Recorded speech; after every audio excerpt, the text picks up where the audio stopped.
चलिए, क्या हालचाल है? बढ़िया है। चलिए आ जाइए, देखते हैं। सबसे पहले पिछले क्लास में जो हम लोग पढ़े हुए थे, पिछले क्लास में पढ़े हुए चीजों को एक बार रिवाइज कर लेते हैं और इसके बाद जो है फिर से हम लोग आगे बढ़ जाएंगे।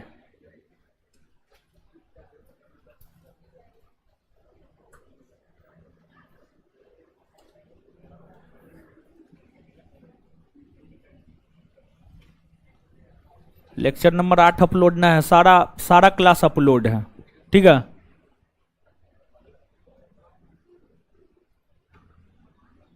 आ जाइए, हटा दीजिए कमेंट, हो कमेंट हटाइए।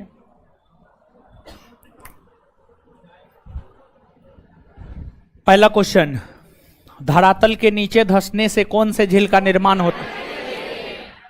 विवर्तनिकी, विवर्तनिकी। इसके उदाहरण जम्मू कश्मीर का, जम्मू कश्मीर का। और जानते हैं जम्मू कश्मीर का जो बुलर झील है भारत का सबसे बड़ा मीठे पानी का झील है, पता है ना, लिखाए हुए है ना। लेगुन झील का निर्माण किस प्रकार होता है? जब समुद्र का मुख्य जल बालू कंकर पत्थर के जमा होने के कारण जो है, बालू कंकर पत्थर के जमा होने के कारण जो है, जब समुद्र का मुख्य जल बालू कंकर पत्थर इत्यादि के जमा होने के कारण जो है अलग होकर झील का निर्माण करता है तथा उसको मुख्य जल से कोई लेना देना रह नहीं जाता है, तो उसी प्रकार के झील को कहा जाता है लेगुन झील। भारत में स्थित प्रमुख लेगुन झील कौन कौन है? चिल्का, पुलिकट, अष्टमुडी, बेम्बानड। चिल्का, पुलिकट, अष्टमुडी। भारत की सबसे बड़ी लेगुन व खारे पानी की झील कौन है? चिल्का। किसके लिए प्रसिद्ध है? झींगा मछली के उत्पादन। पुलिकट झील को बंगाल की खाड़ी से कौन अलग करता है? श्रीहरिकोटा। भारत में स्थित किस झील का विस्तार 2 राज्यों में है? पुलिकट। भारत में स्थित सबसे लंबा झील कौन है? बेम्बा। लंबाई 96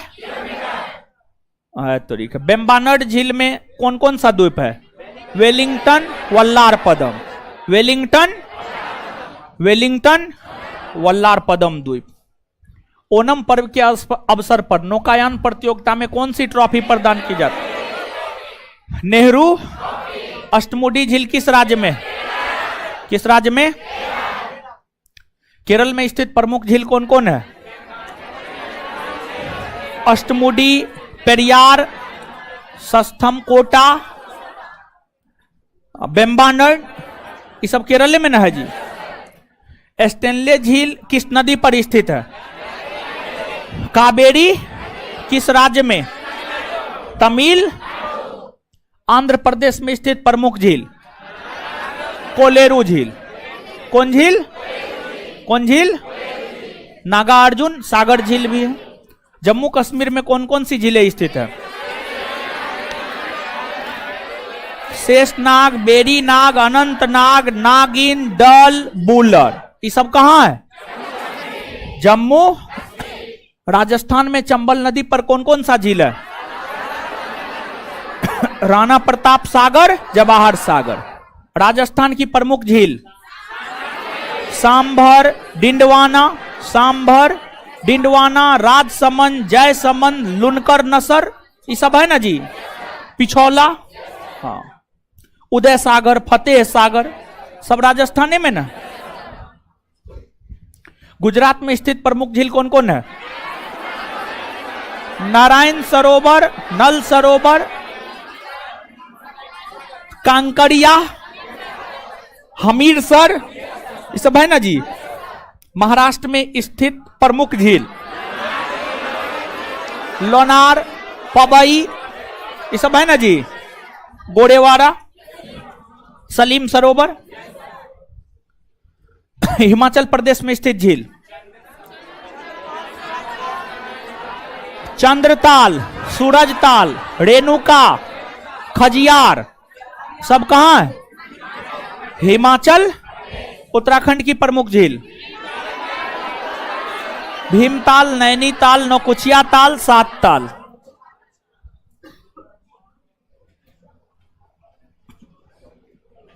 चलिए आगे हेडिंग मारिएगा, भारत के जलप्रपात।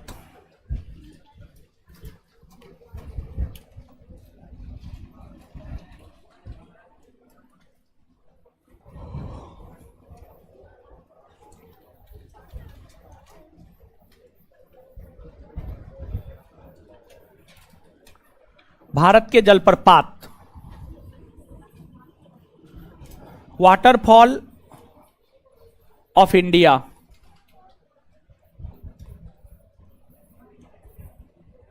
वाटरफॉल ऑफ इंडिया, भारत के जलप्रपात। क्या हो रहा है जी?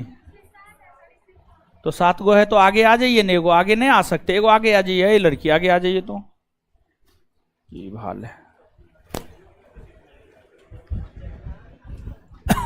वाटरफॉल ऑफ इंडिया समझिएगा, समझिए फिर आगे लिखा देंगे।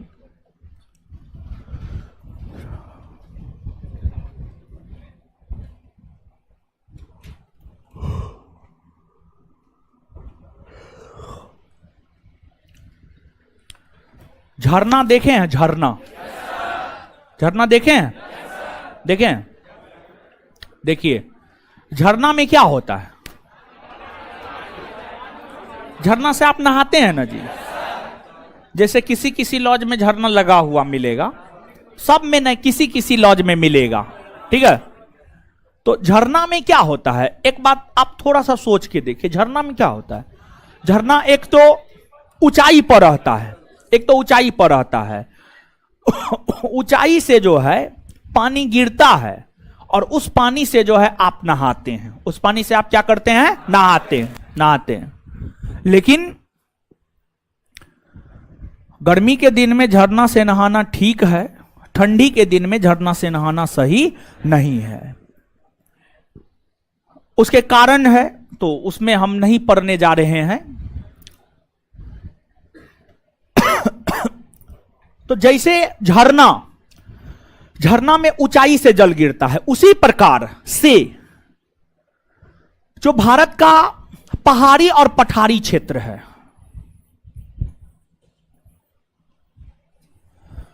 उसी प्रकार से जो भारत का पहाड़ी और पठारी क्षेत्र है,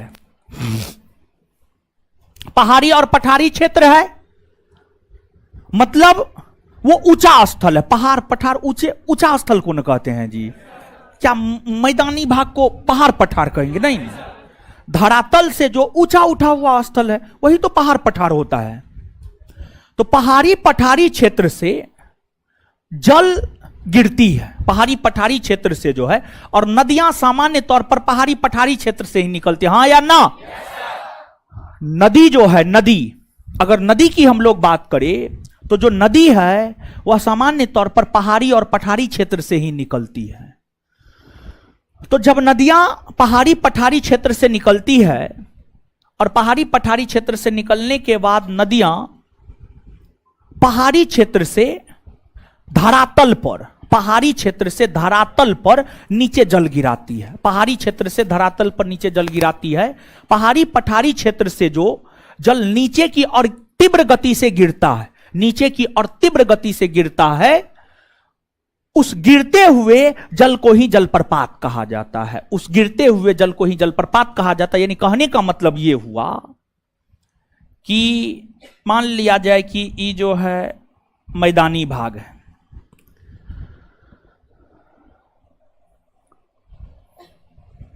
पर्वतीय भाग है, पठारी भाग है। पठारी भाग तो लगभग आयताकार होता है। तो अब मान लिया जाए कि इस पर्वत से, समझ गए, इस पर्वत से इस प्रकार से जल तीव्र गति से गिर रहा है, या फिर इस पठार से जो है मान लिया जाए कि पठार के इस भाग से नदी निकलती है, नदी इस प्रकार से बहती है और इस प्रकार से नदी का जल जो है आपको मैदानी भाग में गिरती है, नदी का जल जो है मैदानी भाग में गिरती है। तो जो पर्वतीय पहाड़ी या पठारी भाग से ऊंचाई से तीव्र गति से जल, ऊंचाई से तीव्र गति से जल धरातल पर गिरती है, तो यह जो तीव्र गति से गिरने वाला जल होता है, इस जल को ही कहा जाता है जलप्रपात। क्या कहा जाता है? जलप्रपात। भारत में और बिहार में, भारत में तो सैकड़ों की संख्या में जलप्रपात है, बिहार में गिना चुना जलप्रपात है, जैसे स्मॉक कुंड जलप्रपात, जैसे ककोलत जलप्रपात, दुर्गावती जलप्रपात, ये सब बिहार का जलप्रपात है, ये सब बिहार का जलप्रपात है। दुर्गावती जो है रोहतास में है, ककोलत नवादा में है और स्मॉक कुंड सासाराम में है। स्मॉक कुंड जलप्रपात सासाराम में है। तो जो जलप्रपात है, सबसे पहली बात यह कि जलप्रपात से प्रश्न कैसे पूछे जाते हैं। तो जलप्रपात से जो प्रश्न पूछने का तरीका है वो दो तरीका है। एक, किस जलप्रपात का संबंध कौन नदी से है, किस जलप्रपात का संबंध कौन नदी से है, और जो दूसरा वह यह कि कौन जलप्रपात किस राज्य में है, कौन जलप्रपात किस राज्य में है।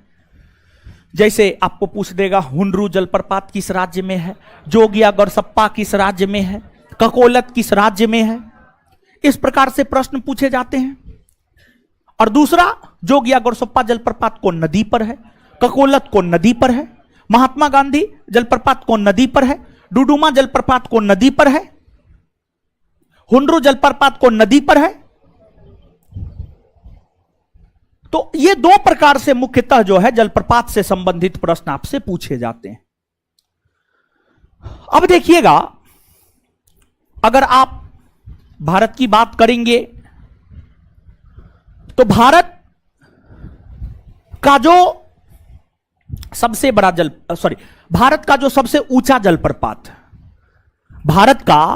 जो सबसे ऊंचा जलप्रपात है, भारत का सबसे ऊंचा जलप्रपात है कर्नाटक में स्थित कुचिकल जलप्रपात।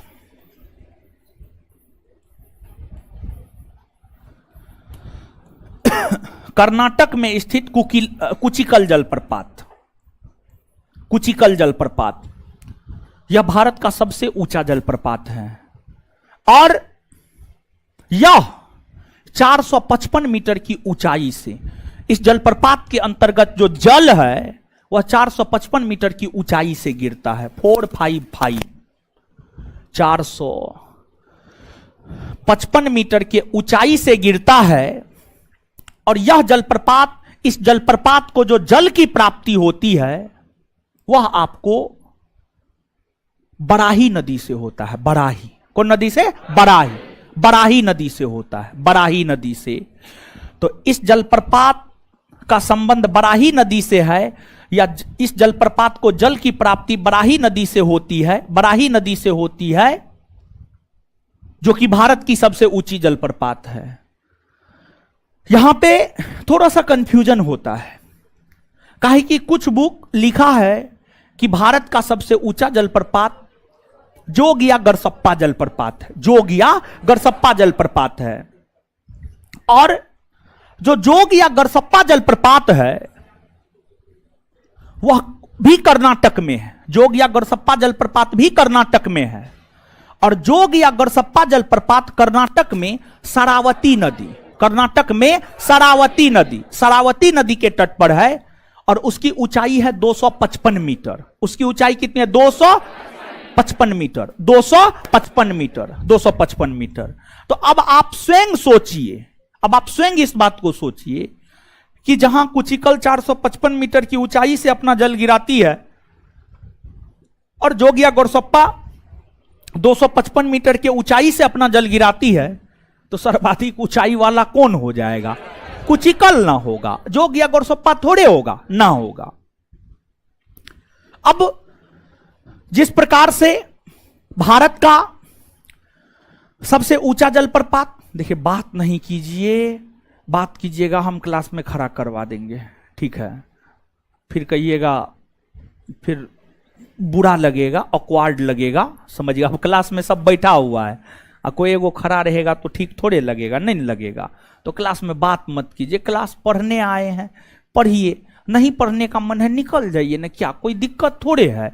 आईपीएल चल रहा है, जाइए मोबाइल में हॉटस्टार या जहां पर भी दे रहा है जाकर के आप अपना देखिए। जियो टीवी पर दे रहा है, जियो सिनेमा फ्री दे रहा है। हाँ, तो जियो तो पहले सबसे पहले फ्री ये सब चीज करता है, सबसे पहले आपको आदत लगाता है, और जैसे आप आदी हो गए लूटना शुरू, 299 की जगह सीधा 599, ठीक है? तो कभी भी जो है ना, किसी भी चीज का आदती मत होइए, किसी भी चीज का आदती मत होइए। मतलब आदत किसी भी चीज का मत लगे। देखिए जीवन एक बार मिला है, सब चीज करना है, लेकिन आदत किसी भी चीज को नहीं बनाना है, यह चीज आपके लिए हानि कर जाएगा। आइए अब, जिस प्रकार से भारत का सबसे ऊंचा जलप्रपात कुचिकल है, उसी प्रकार से अगर हम लोग वैश्विक स्तर पर देखें तो वैश्विक स्तर पर जो विश्व का सबसे ऊंचा जलप्रपात है वह है एंजिल। विश्व का जो सबसे ऊंचा जलप्रपात है वह कौन है? एंजिल। एंजिल जलप्रपात है, एंजिल।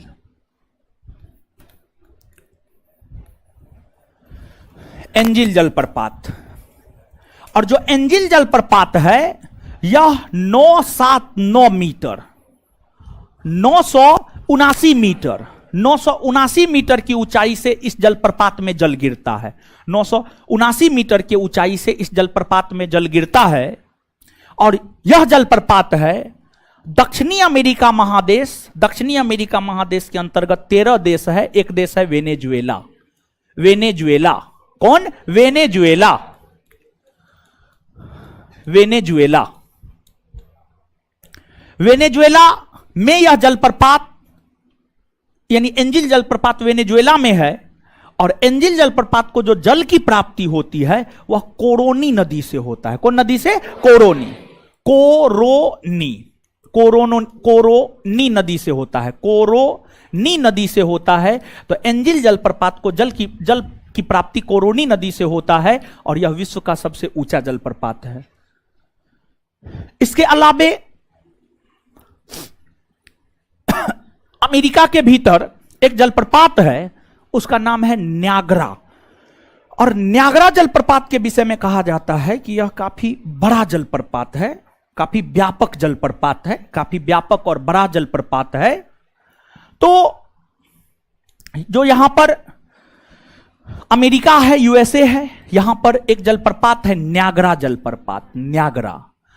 और अमेरिका के भीतर जो न्यागरा जलप्रपात है, अमेरिका के भीतर जो न्यागरा जलप्रपात है यह सेंट लॉरेंस नदी के तट पर है। सेंट लॉरेंस, अमेरिका में एक नदी बहती है, उसका नाम है सेंट लॉरेंस। अमेरिका में बहने वाली सेंट लॉरेंस नदी के तट पर जो है आपको न्यागरा जलप्रपात है, न्यागरा जलप्रपात। अब देखिएगा, एक प्रश्न यहां से आपसे पूछा जाता है यह कि भारत का न्यागरा किसे कहा जाता है? भारत का न्यागरा किसे कहा जाता है? तो भारत के न्यागरा की अगर हम लोग बात करें तो भारत का न्यागरा कहा जाता है चित्रकूट जलप्रपात को। किस जलप्रपात को? चित्रकूट। तो जो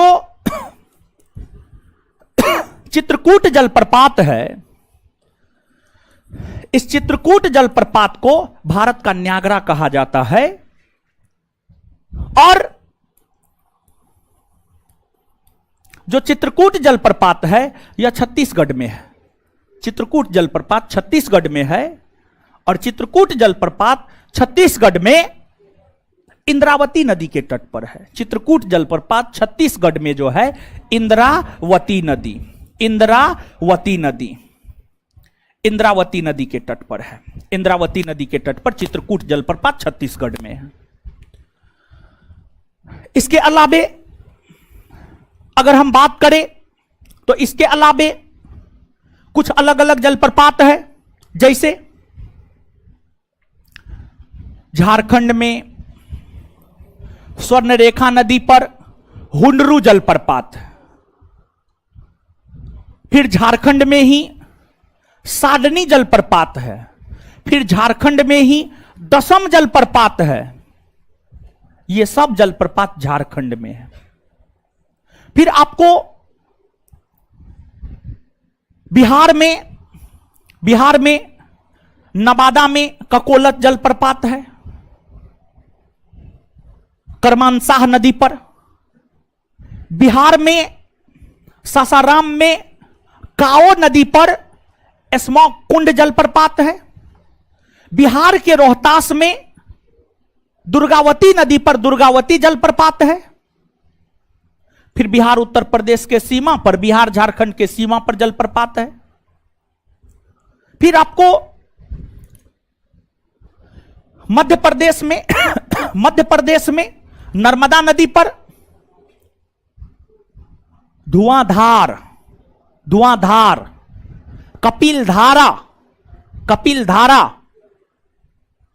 ये सब जलप्रपात, दुग्धधारा भी, दुग्धधारा, कपिलधारा, धुआंधार, दुग्धधारा, कपिलधारा, धुआंधार, ये सब जलप्रपात मध्य प्रदेश राज्य में नर्मदा नदी के तट पर है। मध्य प्रदेश राज्य में नर्मदा नदी के तट पर है। फिर आपको मध्य प्रदेश राज्य में ही एक चचाई जलप्रपात है, चचाई जलप्रपात। और संभवतः मध्य प्रदेश का सबसे बड़ा जलप्रपात अंदाज चचाई ही है, संभवतः।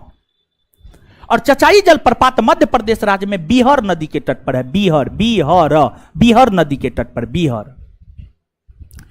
फिर राजस्थान में चंबल नदी के तट पर चुलिया जलप्रपात है। राजस्थान में चंबल नदी के तट पर चुलिया जलप्रपात है। फिर आपको गोवा में मांडवी नदी के तट पर दूध सागर जलप्रपात है। गोवा में मांडवी नदी के तट पर दूध सागर जलप्रपात है। तो ये सब जो है भारत के जलप्रपात हैं। तो इन चीजों को जो है आप याद रखिएगा। अब नीचे से नोट डाउन करना प्रारंभ कीजिए, लिखिएगा।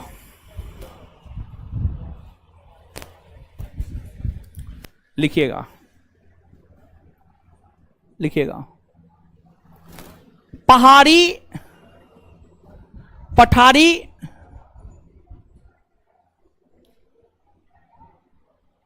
पठारी क्षेत्रों से, पहाड़ी पठारी क्षेत्रों में, सॉरी क्षेत्रों से नहीं, पहाड़ी पठारी क्षेत्रों में, पहाड़ी पठारी क्षेत्रों में ऊंचाई से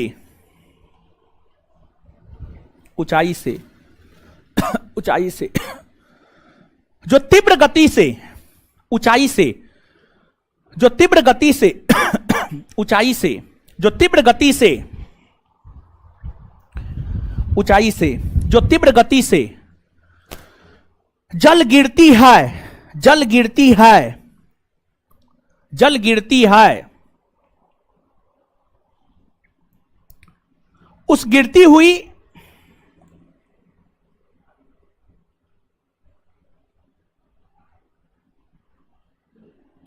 उस गिरती हुई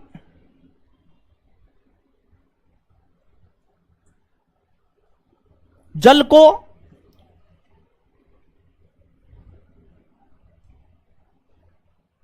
जलप्रपात कहते हैं।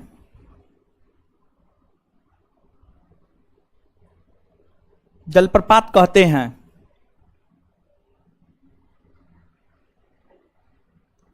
जलप्रपात कहते हैं। नीचे से स्टार मार के, भारत का सबसे ऊंचा जलप्रपात,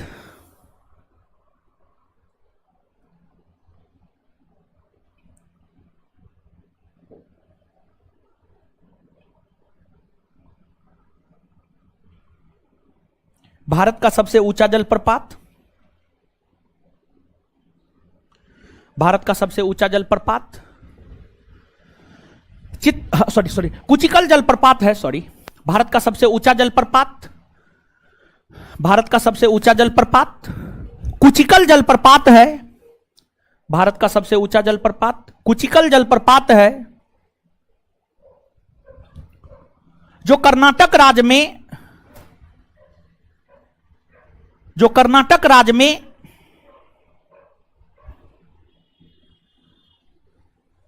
जो कर्नाटक राज्य में बराही नदी के तट पर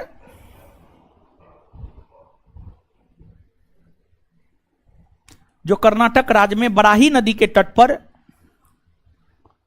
455 मीटर की ऊंचाई से जो कर्नाटक राज्य में बराही नदी के तट पर 455 मीटर की ऊंचाई से 455 मीटर की ऊंचाई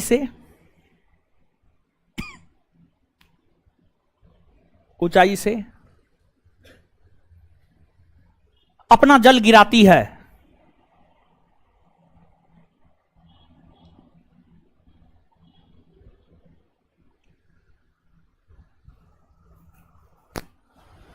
नेक्स्ट पॉइंट, विश्व का सबसे ऊंचा जलप्रपात।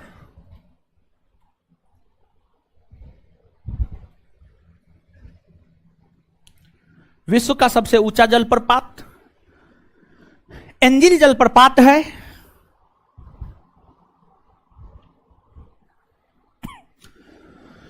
विश्व का सबसे ऊंचा जलप्रपात एंजिल जलप्रपात है। एंजिल जलप्रपात है जो वेनेजुएला में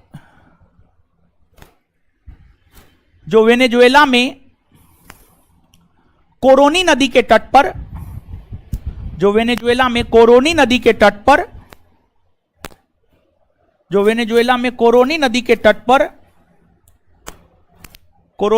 तट पर 979 मीटर की ऊंचाई से 979 मीटर की ऊंचाई से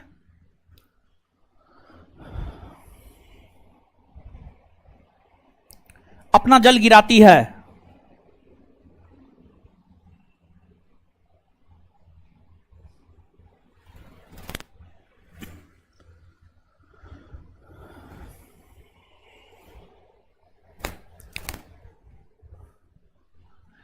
नेक्स्ट पॉइंट, न्यागरा जलप्रपात अमेरिका में सेंट लॉरेंस नदी के तट पर स्थित है।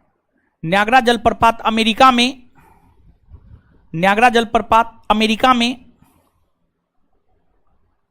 सेंट लॉरेंस नदी के तट पर स्थित है।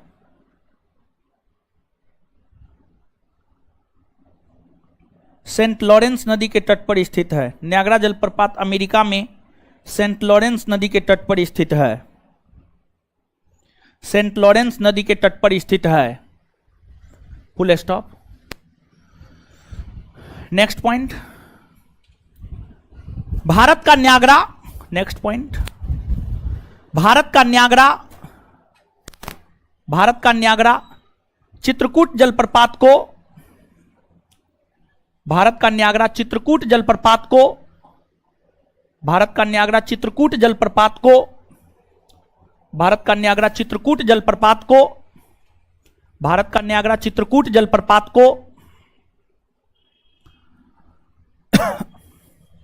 कहा जाता है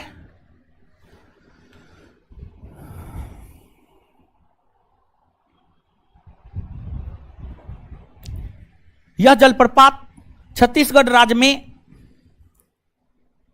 यह जलप्रपात छत्तीसगढ़ राज्य में यह जलप्रपात छत्तीसगढ़ राज्य में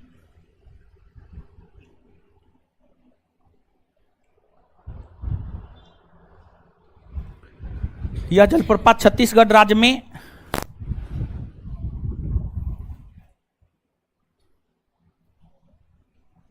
इंद्रावती नदी के तट पर इंद्रावती नदी के तट पर इंद्रावती नदी के तट पर स्थित है।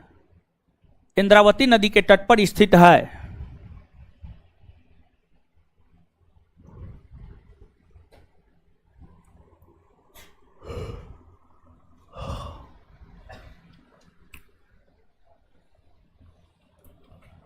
अब जो है 3 गो कॉलम बनाइए।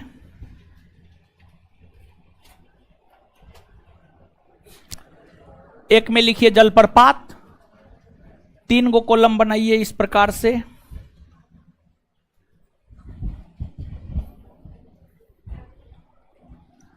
एक में लिखिए जलप्रपात,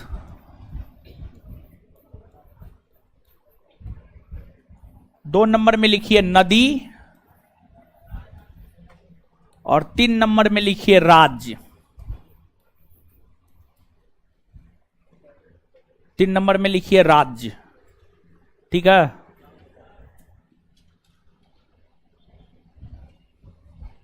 कॉलम बना लिए।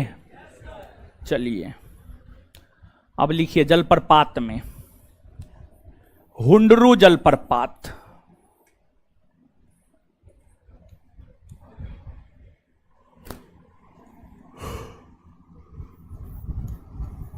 नदी में स्वर्ण रेखा नदी,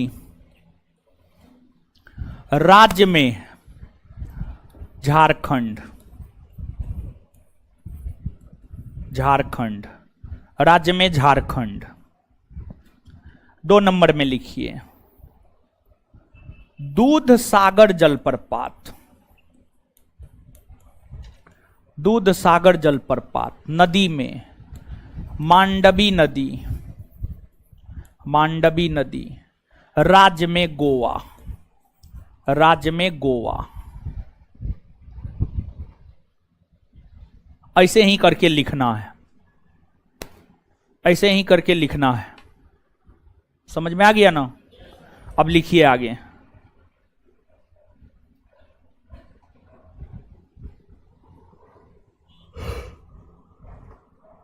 देखिए जो जोग या गोरसप्पा जलप्रपात है उसको महात्मा गांधी जलप्रपात भी कहा जाता है। जो जोग या गोरसप्पा जलप्रपात है उसको महात्मा गांधी जलप्रपात भी कहा जाता है। तो जलप्रपात में लिखिए जोग या गोरसप्पा या महात्मा गांधी जलप्रपात, जोग या गोरसप्पा या महात्मा गांधी जलप्रपात, जोग या गोरसप्पा या महात्मा गांधी जलप्रपात। नदी में शरावती नदी, राज्य में कर्नाटक,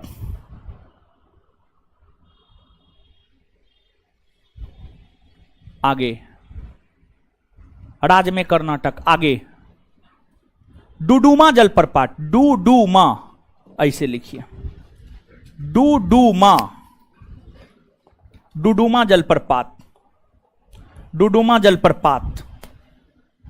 मुचकुंड नदी, मुचकुंड नदी ओडिशा राज्य, डुडुमा जलप्रपात, मुचकुंड नदी ओडिशा राज्य, डुडुमा जलप्रपात, मुचकुंड नदी ओडिशा राज्य। आगे लिखिए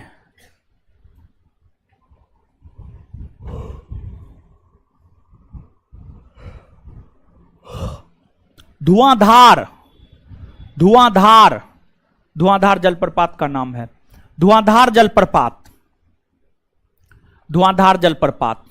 नदी में नर्मदा नदी, नदी में नर्मदा नदी, नदी में नर्मदा नदी, राज्य में मध्य प्रदेश, राज्य में मध्य प्रदेश, राज्य में मध्य प्रदेश। आगे धुआंधार के बाद कपिलधारा जलप्रपात, कपिलधारा, कपिलधारा जलप्रपात, कपिलधारा जलप्रपात, कपिलधारा जलप्रपात।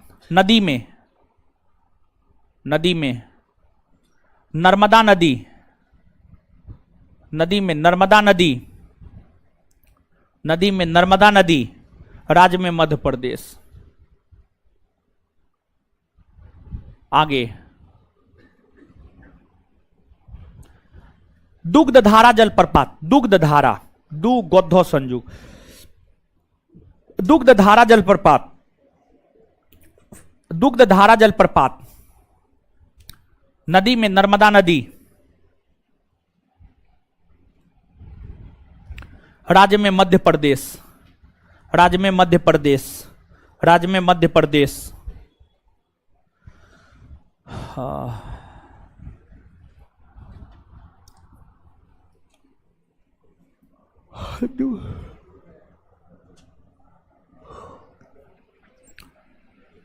चचाई जलप्रपात, चचाई, चचाई, चचाई जलप्रपात।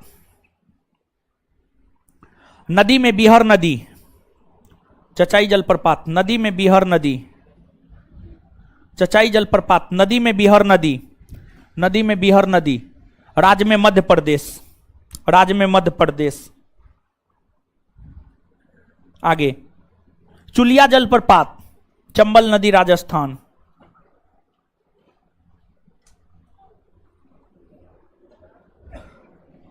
चुलिया जलप्रपात, चंबल नदी राजस्थान, चंबल नदी राजस्थान, चंबल नदी राजस्थान। आगे गौतम धारा जलप्रपात, गौतम धारा जलप्रपात, गौतम धारा जलप्रपात। रारू नदी झारखंड, गौतम धारा जलप्रपात, रारू नदी झारखंड। रारू, रारू, रारू, रारू, रारू। गौतम धारा जलप्रपात, रारू नदी झारखंड। आगे दसम जलप्रपात, दसम जलप्रपात, दसम, दसम, दसम जलप्रपात। कांची नदी झारखंड, कांची नदी झारखंड। दसम जलप्रपात, कांची नदी झारखंड। दसम जलप्रपात, कांची नदी झारखंड, कांची नदी झारखंड। दसम जलप्रपात, कांची नदी झारखंड, कांची नदी झारखंड। आगे साडनी जलप्रपात, साडनी, साडनी, साडनी जलप्रपात, साडनी जलप्रपात। साडनी, साडनी, साडनी, साडनी जलप्रपात, साडनी, साडनी जलप्रपात। शंख नदी झारखंड, शंख, शंख, सोन स्वाखो, शंख, शंख। साडनी जलप्रपात, शंख नदी झारखंड।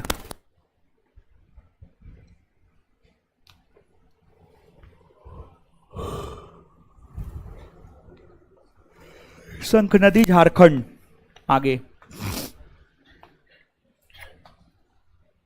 कुचिकल हो गया, हाँ वो तो पहले ये लिखा दिए। चुलिया लिखा दिए। शिव समुद्रम, शिव समुद्रम जलप्रपात, शिव समुद्रम जलप्रपात।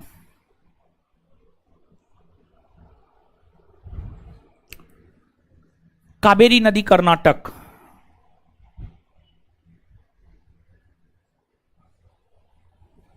आगे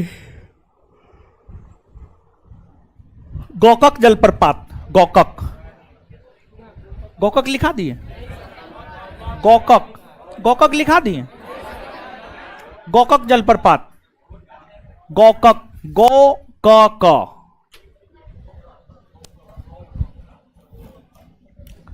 गोकक, गोकक जलप्रपात, गोकक जलप्रपात। डैश देकर गोकक नदी या घाट प्रभा नदी, डैश देकर गोकक नदी या घाट प्रभा नदी। गोकक जलप्रपात, डैश देकर गोकक नदी या घाट प्रभा नदी। कर्नाटक, कर्नाटक। चलिए अब जो है, अब हेडिंग मारिए बिहार में स्थित जलप्रपात, बिहार में स्थित जलप्रपात।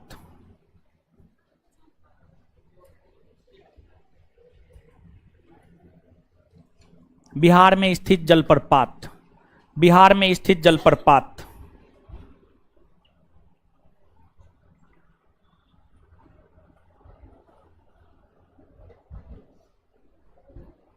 बिहार में स्थित जलप्रपात, बिहार में स्थित जलप्रपात।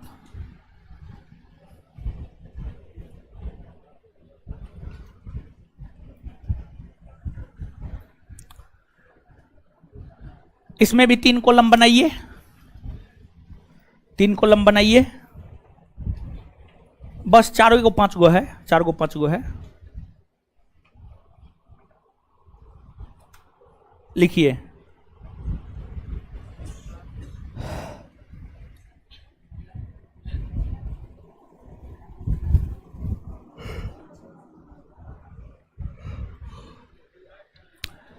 एस्मा कुंड जलप्रपात,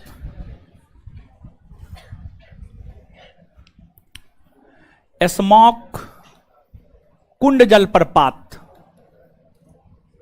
काओ नदी सासाराम, काओ नदी सासाराम, सासाराम में है। काओ, काओ नदी सासाराम, सासाराम, काओ नदी सासाराम, काओ नदी सासाराम। आगे आगे लिखिएगा, दुर्गावती जलप्रपात,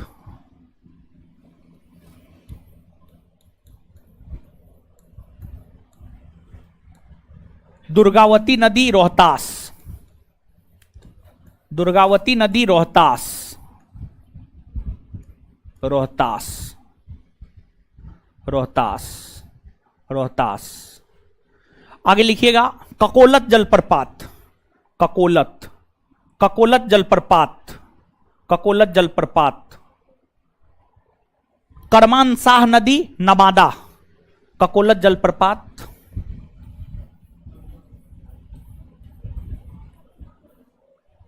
करमानशाह नदी,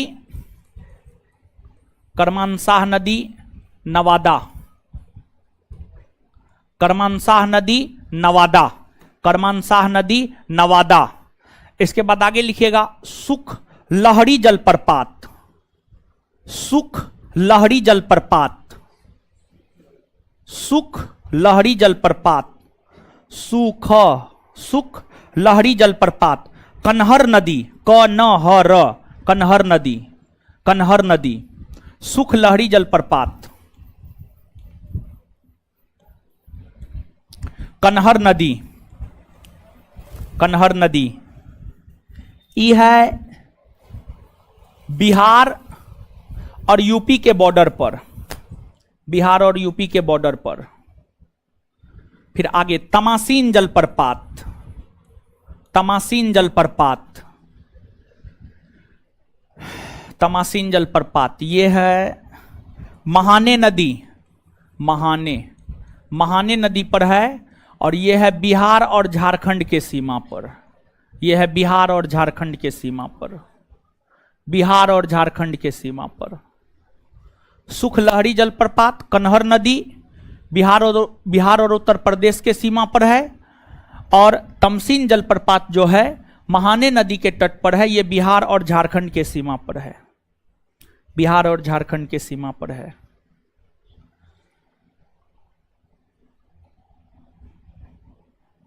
बिहार और झारखंड के सीमा पर है। चलिए लिख लिए, हो गया जलप्रपात खत्म। ठीक है, अब जो है आप इसको 1 मिनट में पढ़िए, फिर हम याद करवाएंगे।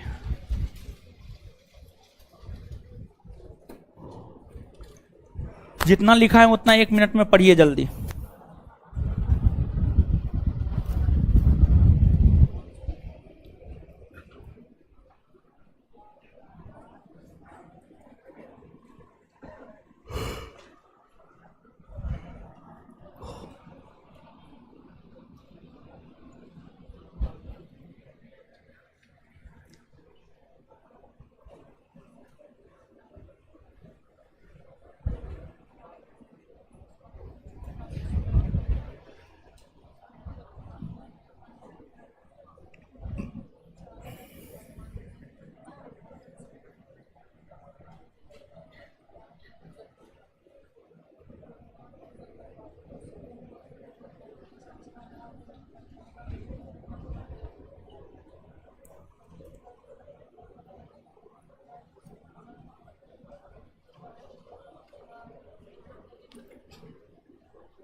पढ़ने बोले हैं, पीछे में बतियाने नहीं बोले हैं।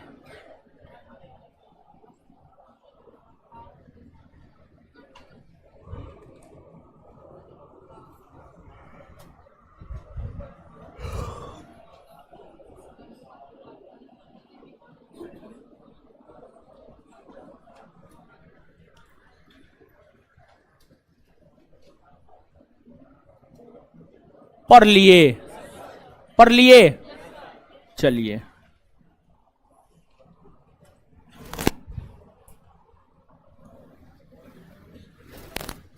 बताइए, पहाड़ी पठारी क्षेत्रों से ऊंचाई से जो तीव्र गति से धरातल पर जल गिरती है उसे क्या कहते हैं? भारत का सबसे ऊंचा जलप्रपात, भारत का सबसे ऊंचा जलप्रपात कौन राज्य में? कौन राज्य में? कौन नदी पर? कौन नदी पर? ऊंचाई, ऊंचाई। विश्व का सबसे ऊंचा जलप्रपात, विश्व का सबसे ऊंचा जलप्रपात कौन देश में है? कौन देश में? कौन नदी पर? कौन नदी पर? अच्छा, कितना ऊंचाई से? कितना ऊंचाई से? अच्छा, न्यागरा जलप्रपात कौन देश में है? अमेरिका। कौन देश में? न्यागरा जलप्रपात कौन देश में है? कौन नदी पर? कौन नदी पर? कौन नदी पर? अच्छा, भारत का न्यागरा कौन जलप्रपात? भारत का न्यागरा, भारत का न्यागरा कौन नदी पर? कौन नदी पर? कौन नदी पर? कौन राज्य में? कौन राज्य में? छत्तीसगढ़ ना। हुंडरू जलप्रपात कौन, किस नदी पर? हुंडरू। किस राज्य में? हुंडरू। किस राज्य में? दूध सागर, दूध सागर। किस राज्य में? किस राज्य में? डुडुमा, डुडुमा। किस राज्य में? किस राज्य में? आए, ओडिशा ना। चलिए, चुलिया जलप्रपात कौन राज्य में? आए, राज चुलिया कौन राज्य में? कौन नदी पर? चुलिया कौन राज्य में? आए, कौन नदी पर? चलिए, धुआंधार मध्य, धुआंधार, धुआंधार कौन नदी पर? नर्मदा। कौन नदी पर? कौन नदी पर? दुग्धधारा, दुग्धधारा कौन नदी पर? कौन नदी पर? कपिल धारा, कपिल धारा कौन नदी पर? तो दुग्ध धारा, कपिल धारा, धुआंधार कौन राज्य में? कौन नदी पर? चचाई मध्य प्रदेश। कौन नदी पर? बिहार। चचाई, चचाई मध्य प्रदेश में, चचाई मध्य प्रदेश में, चचाई मध्य प्रदेश में, बिहार नदी ना जी। चलिए, इसके बाद गोकाक जलप्रपात, गोकाक कर्नाटक। गोकाक, गोकाक कौन नदी? गोकाकिया, गोकाकिया घाट पड़वा। शिव समुद्रम जलप्रपात, कावेरी नदी, शिव समुद्रम जलप्रपात, कावेरी नदी, कावेरी नदी कर्नाटक।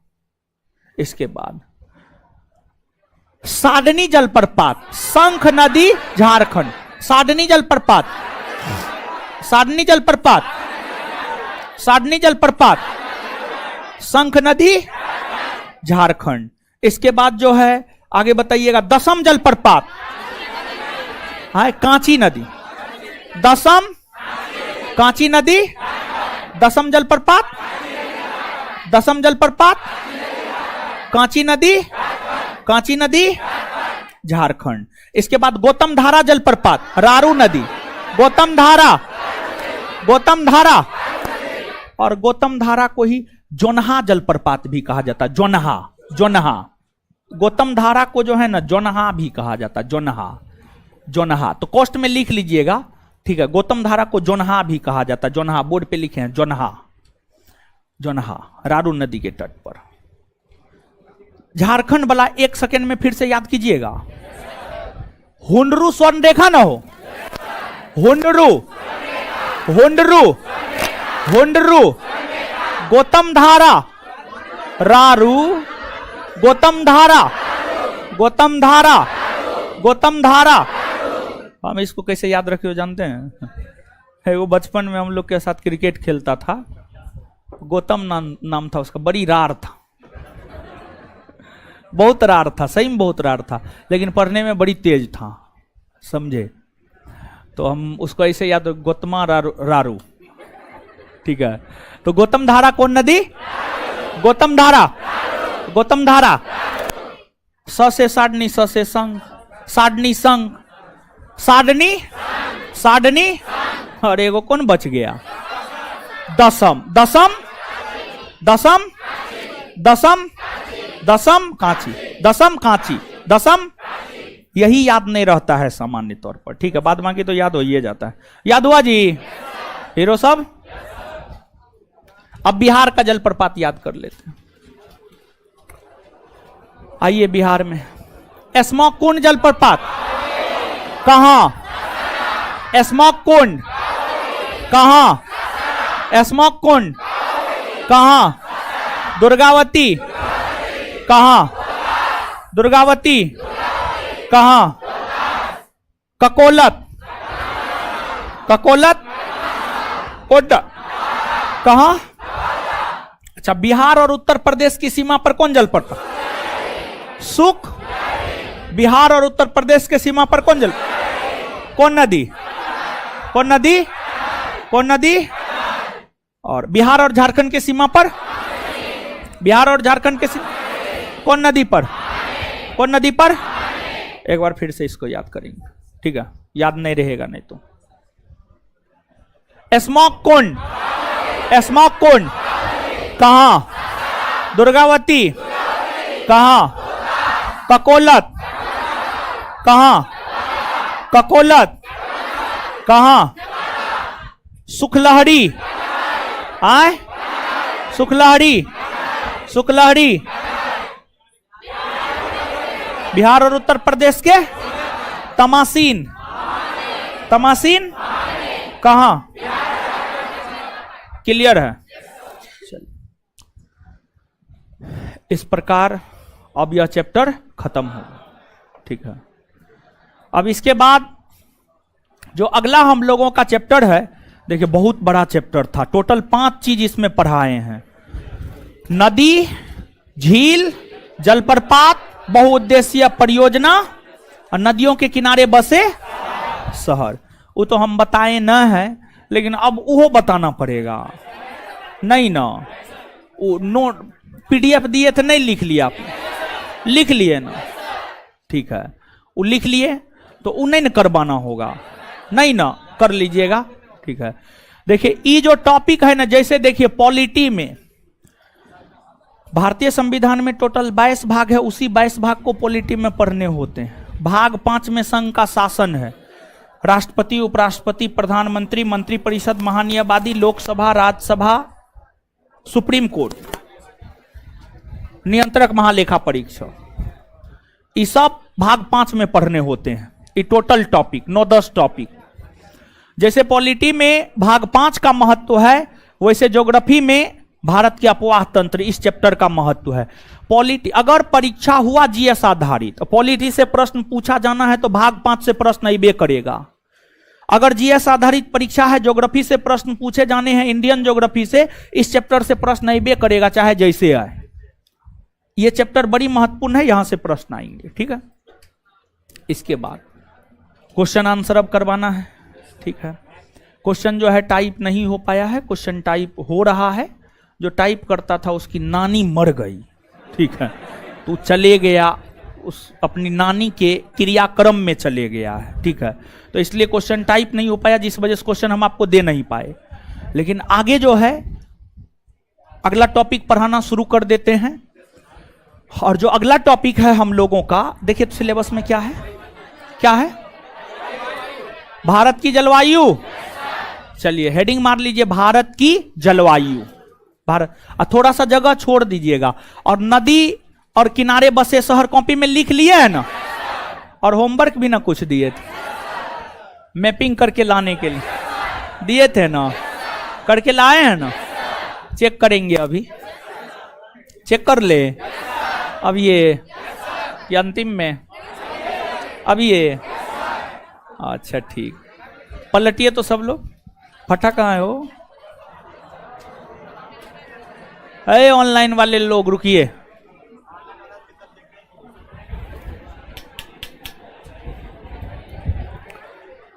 ये सब जो है कर के कॉपी में 60 काहे न लेते हैं भाई महाराज।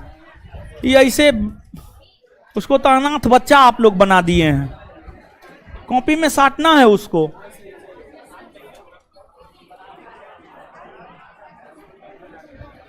जो जो नहीं बना के लाए हैं ईमानदारी से खड़े हो जाइए, ईमानदारी से खड़ा हो जाइए, नहीं तो हम पकड़ेंगे तो हम खूब पीटेंगे, हम पकड़ेंगे हम खूब पीटेंगे, ठीक है।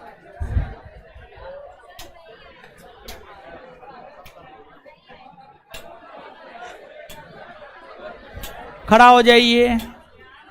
नीचे में भी क्लास है जी, नीचे में भी लगा हुआ है, ऊपर में भी है, नीचे में भी है, नीचे नहीं ऊपर में है। अच्छा गेट बंद कर दिया ना, हाँ पलटिए, दीजिए ना। घर नहीं गए जी, घर से नहीं बुलाया आपको, ईद है ना जी, हाँ घर जाइए महाराज।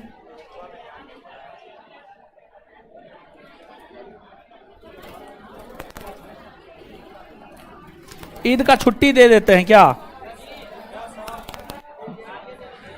दिवाली दशहरा का 15 दिन छुट्टी चाहिए, ईद का 2 दिन।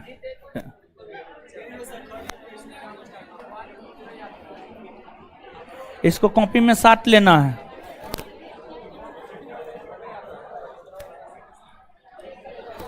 हैं? पहला दिन आए तोड़ी, कहाँ है आपका पहला दिन? कार्ड कहाँ है? हैं?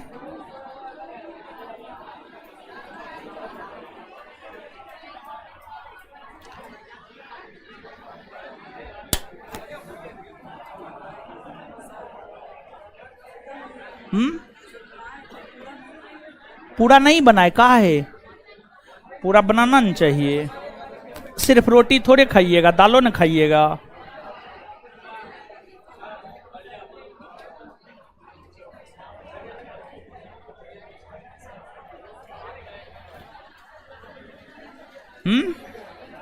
क्या नहीं बना? उसमें काहे नहीं बना है?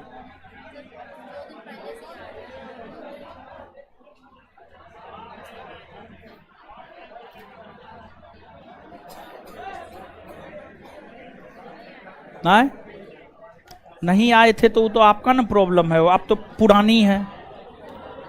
हटाइए हाथ, हटाइए आप अपना हाथ हटाइए।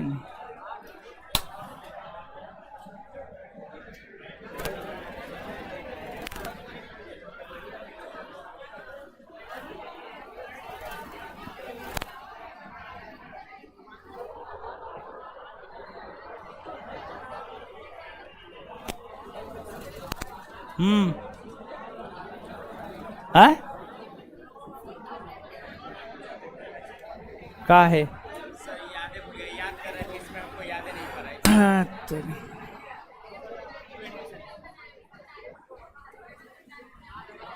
हाँ आज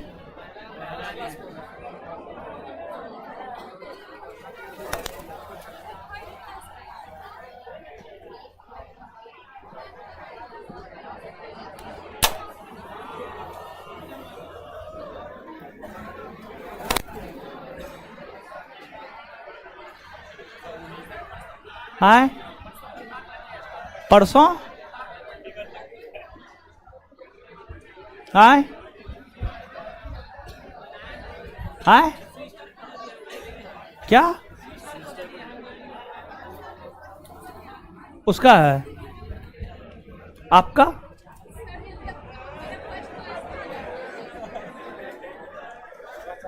बैठिए।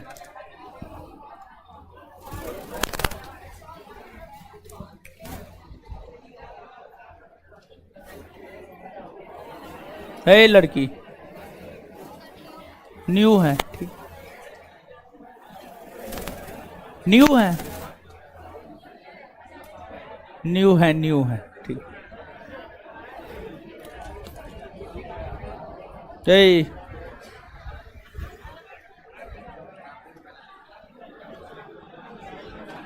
काहे न्यू ही हैं आप भी। हाँ महाराज,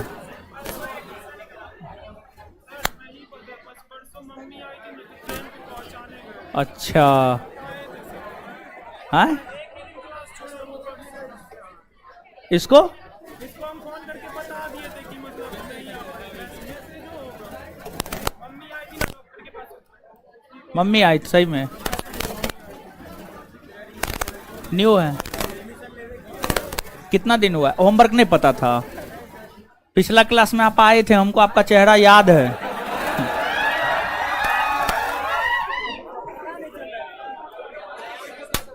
टीका लगाते हैं जी। बैठ जाइए ना।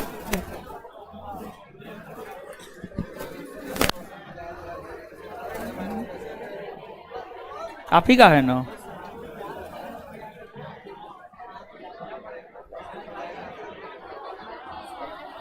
पहला क्लास।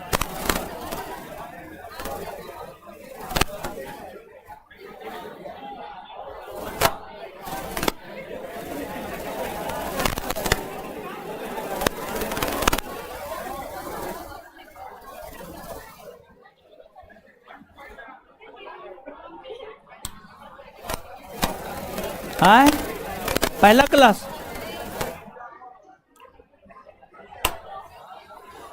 चोट कहाँ लगा?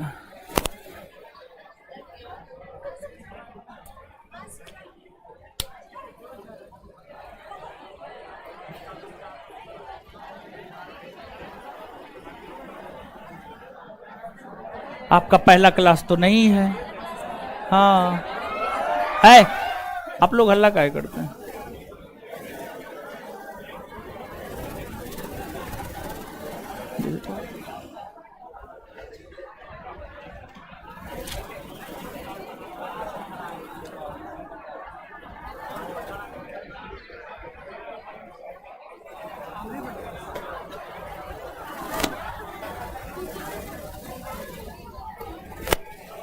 कहाँ है?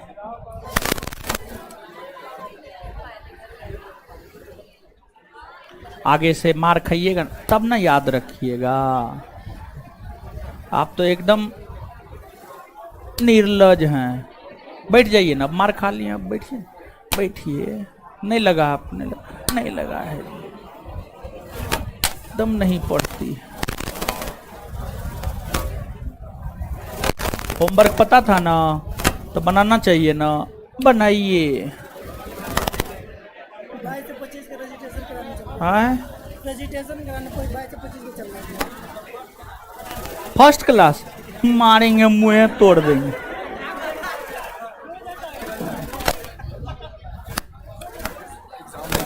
भाई कितना को मारे अब हम, बताइए। मारते मारते मेरा मुंह हाथ दर्द करने लगता है। कहाँ है ये? है टाइम पास करती है जी? है कैसे टाइम पास करती है ये सब? है लड़की है, बोलिए, कुछ बोलना है? होमवर्क पता था ना, करके आना चाहिए ना।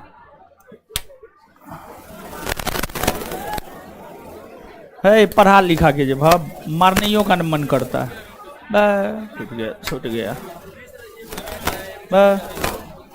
क्या कहाँ हीरो सब? ऐसे मत कीजिए भा महाराज। भा बताइए, क्लास में कितने लोग हैं जो होमवर्क नहीं किए हैं? तब कहते हैं रिजल्ट नहीं होता। रिजल्ट कैसे होगा बताइए ना, कैसे होगा रिजल्ट? बताइए आप ही हमको।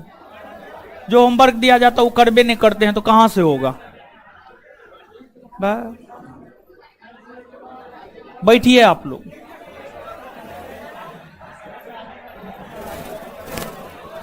चलिए, क्या पढ़ाएंगे कि आप लोग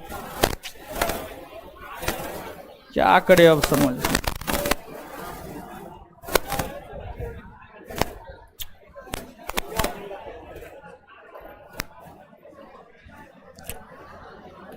पढ़ा लिखा कीजिए। आप लोग को हम क्या बोले अब? बताइए, क्लास में कितने लोग हैं जो नहीं बनाए हैं? 50% लोग तो नहीं है बनाया है। तो अरे पटना क्या करने आए हैं बताइए ना, क्या करने आए?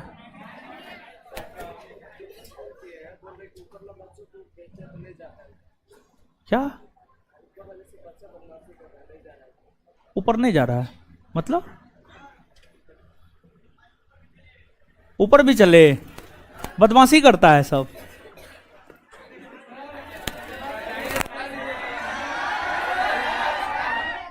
आ रहे हैं ऊपर, रुकिए।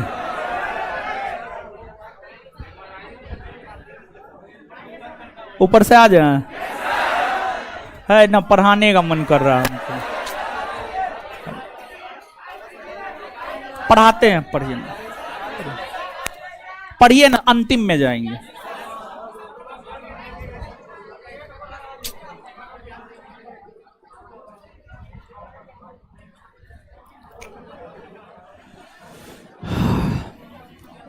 भारत की जलवायु, हेडिंग मारिए भारत की जलवायु।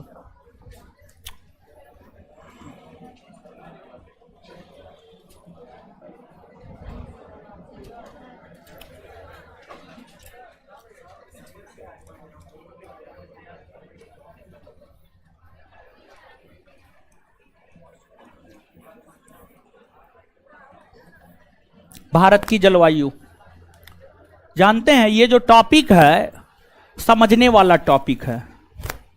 इसमें हमको लगता है 2 से 3 लेक्चर लगेगा, टोटल चीज समझने वाला है। इंडियन ज्योग्राफी के अंतर्गत हमको ऐसा लगता है कि अगर कोई एक टॉपिक बहुत ज्यादा समझने वाला है तो वो यही टॉपिक है, भारत की जलवायु। तो रिक्वेस्ट है आप सभी लोगों से कि आप सब लोग जो है इस चैप्टर में अनुपस्थित नहीं ही रहेंगे, नहीं तो अगर इस चैप्टर में थोड़ा सा भी अनुपस्थित रहे तो फिर काम खत्म हो जाएगा आपका। और ऊपर वाले लोग जो बदमाशी करते हैं, रिक्वेस्ट है, बदमाशी काहे करते हैं? बदमाशी मत कीजिए, पढ़ने आए हैं पढ़िए। भारत की जलवायु, क्लाइमेट ऑफ इंडिया। एक तो पहली बात यह है, सीधा सीधा एक प्रश्न यहां से यह पूछा जाता है कि भारत की जलवायु कैसी है। सीधा सीधा एक प्रश्न आपसे यह पूछा जाता है, भारत की जलवायु कैसी है? इसका सीधा सीधा उत्तर होता है, भारत की जलवायु उष्ण कटिबंधीय मानसूनी प्रकार की है। उष्ण कटिबंधीय मानसूनी प्रकार की है। तो भारत की जलवायु जो है उष्ण कटिबंधीय मानसूनी प्रकार की है, मानसूनी प्रकार की है। अब इसका क्या मतलब होता है? उष्ण कटिबंधीय मानसूनी जलवायु भारत की जलवायु है, इसका क्या मतलब होता है? देखिए, यहां पर 2 शब्द है, एक है उष्ण कटिबंधीय और दूसरा है मानसूनी। मानसूनी, आप इस बात को जानते हैं कि जो पृथ्वी है, इस पृथ्वी को टोटल 3 ताप कटिबंध में बांटा गया है। 3 ताप कटिबंध में बांटा गया है। और पृथ्वी को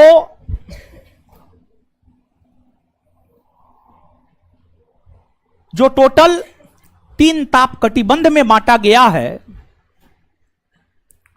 वो 3 ताप कटिबंध है, उष्ण कटिबंध, शीतोष्ण कटिबंध, शीत कटिबंध। उष्ण कटिबंध, शीतोष्ण कटिबंध और शीत कटिबंध। आप सब लोग जानते हैं कि पृथ्वी के केंद्र से होकर एक अक्षांश रेखा गुजरती है, जिसे 0 डिग्री अक्षांश रेखा या विषुवत रेखा कहते हैं। 0 डिग्री अक्षांश रेखा या विषुवत रेखा कहते हैं। इसके ऊपर हम लोग जाते हैं तो उत्तरी गोलार्ध, और नीचे आते हैं तो दक्षिणी गोलार्ध। नीचे आते हैं तो दक्षिणी गोलार्ध, दक्षिणी गोलार्ध। उत्तरी गोलार्ध में एक 23.5 डिग्री उत्तरी अक्षांश रेखा होता है, जिसको हम लोग कर्क रेखा कहते हैं। एक 66.5 डिग्री उत्तरी अक्षांश रेखा होता है, जिसको हम लोग आर्कटिक वृत्त कहते हैं। आर्कटिक वृत्त क्या कहते हैं? आर्कटिक वृत्त। आकर्टिक रेखा कहते हैं या आकर्टिक वृत्त कहते हैं। फिर एक 90 डिग्री उत्तरी अक्षांश रेखा होता है, इसको उत्तरी ध्रुव कहते हैं। क्या कहते हैं? उत्तरी ध्रुव। उसी प्रकार से जब आप दक्षिणी गोलार्ध में आएंगे तो दक्षिणी गोलार्ध में एक 23.5 डिग्री दक्षिणी अक्षांश रेखा, जिसको हम लोग मकर रेखा कहते हैं। क्या कहते हैं? मकर रेखा। मकर रेखा कहते हैं, मकर रेखा कहते हैं। उसी प्रकार से 66.5 डिग्री दक्षिणी अक्षांश रेखा, जिसको अंटार्कटिका वृत्त या अंटार्कटिका रेखा, अंटार्कटिका रेखा कहते हैं।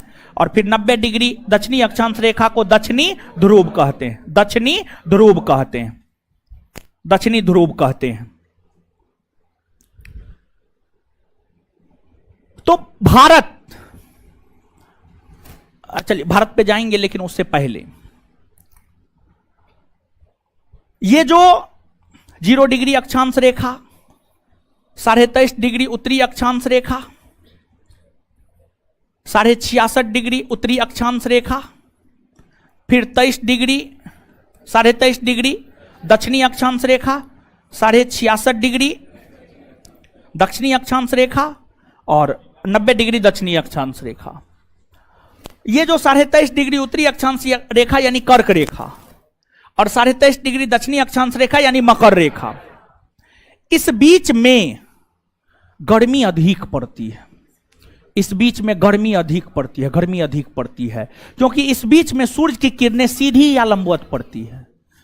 इस बीच में सूर्य की किरणें सीधी या लंबवत पड़ती है, जिस वजह से इस क्षेत्र में जो है ये 23.5 डिग्री उत्तरी अक्षांश रेखा से लेकर 23.5 डिग्री दक्षिणी अक्षांश रेखा यानी कर्क रेखा से लेकर मकर रेखा तक सूर्य की किरणें सीधी पड़ती है, जिस वजह से इस क्षेत्र में गर्मी अधिक होती है, जिस कारण इसे उष्ण कटिबंधीय क्षेत्र कहा जाता है। क्या कहा जाता है? उष्ण कटिबंधीय क्षेत्र, उष्ण कटिबंधीय क्षेत्र। और उष्ण कटिबंधीय क्षेत्र में गर्मी अधिक होता है। उष्ण कटिबंधीय क्षेत्र में क्या अधिक होता है? क्या अधिक होता है? गर्मी अधिक होता है, गर्मी अधिक होता है। अब देखिएगा, जब आप 23.5 डिग्री उत्तरी अक्षांश रेखा से ऊपर जाइएगा तो 23.5 डिग्री उत्तरी अक्षांश रेखा से लेकर 66.5 डिग्री उत्तरी अक्षांश रेखा, ये जो क्षेत्र होता है यहां पर शीतोष्ण कटिबंध पाया जाता है। कैसा? शीतोष्ण कटिबंध। और शीतोष्ण शब्द गौर कीजिएगा, शीत प्लस उष्ण। शीतोष्ण शब्द जो है, दो शब्द शीत प्लस उष्ण। शीत का मतलब ठंडा और उष्ण का मतलब गर्म। उष्ण का मतलब तो यहां पर क्या होता है जानते हैं? इस एरिया में ठंडा और गर्मी दोनों बराबर बराबर मात्रा में पड़ता है, दोनों बराबर बराबर मात्रा में पड़ता है। इसके बाद इससे ऊपर जाइएगा 66.5 डिग्री से 90 डिग्री के बीच में, तो यहां पर ठंडा काफी अधिक पड़ता है, काफी अधिक ठंडा पड़ता है। इसे शीत कटिबंध कहा जाता है। क्या कहा जाता है? शीत कटि। क्या कहा जाता है? शीत कटिबंध, शीत कटिबंध। तो देखिए गौर कीजिएगा आप थोड़ा सा, विषुवत रेखा से लेकर कर्क रेखा तक गर्मी अधिक, कर्क रेखा से लेकर आकर्टिक तक शीतोष्ण कटिबंध बराबर मात्रा में गर्मी ठंडा, और आकर्टिक से लेकर उत्तरी ध्रुव तक बहुत अधिक ठंडा, बहुत अधिक ठंडा। आप मानव हैं, आप कुछ चीजों को फील कर सकते हैं, जैसे आप गर्मी को फील कर पाते हैं, आप ठंडा को फील कर पाते हैं। आप मानव हैं, आप गर्मी और ठंडा को फील कर पाते हैं। तो आप स्वयं इस बात को सोचिए कि क्या आप बहुत अधिक गर्मी को बर्दाश्त कर पाते हैं? नहीं, आप बहुत अधिक गर्मी को बर्दाश्त नहीं कर पाते। दूसरी बात, क्या आप बहुत अधिक ठंडा को भी बर्दाश्त कर सकते हैं? नहीं। मानव ना तो अधिक गर्मी को बर्दाश्त कर पाता है और ना ही अधिक ठंडा को बर्दाश्त कर पाता है।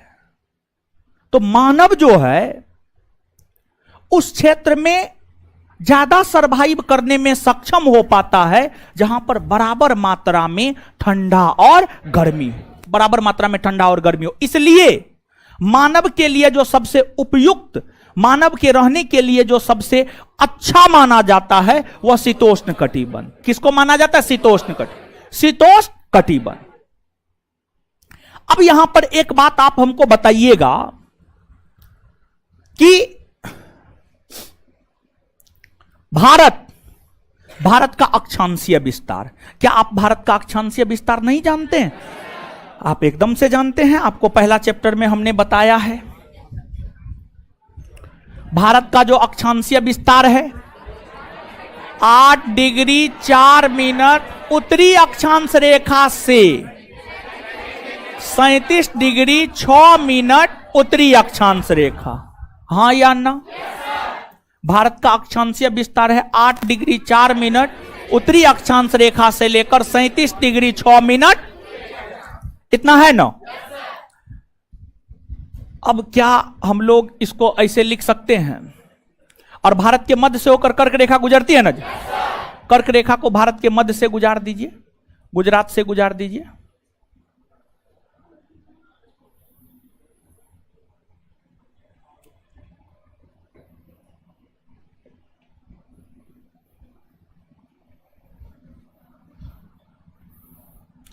इसको भारत मान लिया जाए तो भारत, अगर भारत की बात की जाए तो इसका विस्तार जो है 8 डिग्री 4 मिनट उत्तरी अक्षांश रेखा से लेकर 37 डिग्री 6 मिनट उत्तरी अक्ष।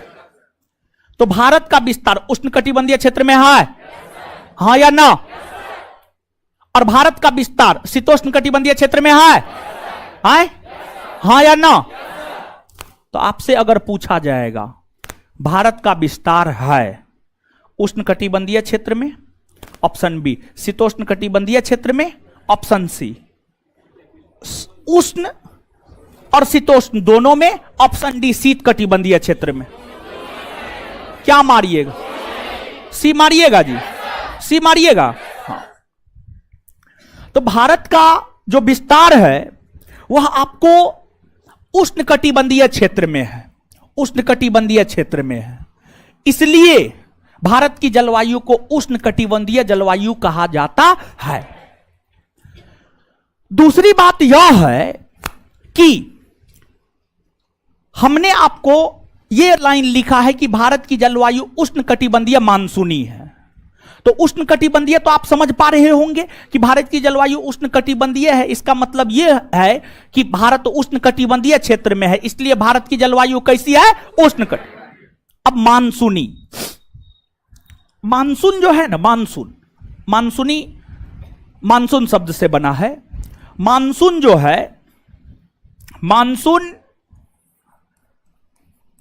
अरबी भाषा का शब्द है। मानसून जो है अरबी भाषा का शब्द है और मानसून अरबी भाषा के मौसिम से बना है। अरबी भाषा के मौसिम से बना है। मौसिम का अर्थ होता है ऋतु। मौसिम का अर्थ क्या होता है? ऋतु, ऋतु। देखिए, मानसूनी जलवायु उन क्षेत्रों में पाई जाती है जिन क्षेत्रों में ऋतु के परिवर्तन होने से, ऋतु के परिवर्तन होने से मानसूनी पवन की दिशा में परिवर्तन हो जाती है। एक बार फिर से आप सुनिएगा हम क्या बोलना चाह रहे हैं। मानसूनी जलवायु, मानसूनी जलवायु उन देशों में पाई जाती है जिन देशों में ऋतु के परिवर्तित होने से हवा के दिशा में परिवर्तन हो जाती है, हवा के दिशा में परिवर्तन हो जाती है। भारत में आप सुनते होंगे गांव घर के लोग से, कभी सुनते होंगे पूर्वा हवा बह रहा है, कभी सुनते होंगे पछिया हवा बह रहा है, पछिया हवा बह रहा है। एक खास मौसम में पूर्वा बहता है और एक खास मौसम में पछिया हवा बहता है। हां, तो भारत में जो है, भारत में जो है, भारत में ऋतु के परिवर्तन होने से भारत में बहने वाली पवन अपने दिशा में परिवर्तन कर लेती है। भारत में ऋतु के परिवर्तन होने से भारत में बहने वाली पवन अपने दिशा में परिवर्तन कर लेती है, जिस कारण भारतीय जलवायु को मानसूनी जलवायु भी कहा जाता है। और देखिए, भारत में मुख्यतः 2 प्रकार की मानसूनी पवन चलती है। भारत में मुख्यतः 2 प्रकार की मानसूनी पवन चलती है। एक मानसूनी पवन चलती है दक्षिणी पश्चिमी मानसूनी पवन, एक मानसूनी पवन चलती है उत्तरी पूर्वी मानसूनी पवन। और दक्षिणी पश्चिमी मानसूनी पवन गर्मी में चलती है और उत्तरी पूर्वी मानसूनी पवन शरद ऋतु या शीत ऋतु में चलती है, शरद ऋतु या शीत ऋतु में चलती है। तो ये क्या होता है, धीरे धीरे सब चीज आपको समझ में आएगा, लेकिन नीचे से एक दो पॉइंट आप लिखिएगा, नोट डाउन कीजिएगा। भारत की जलवायु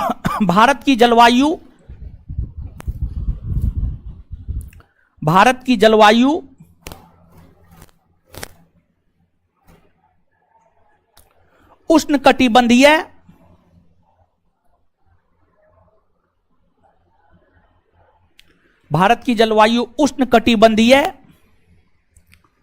उष्णकटिबंधीय मानसूनी जलवायु है, उष्णकटिबंधीय मानसूनी जलवायु है। क्योंकि भारत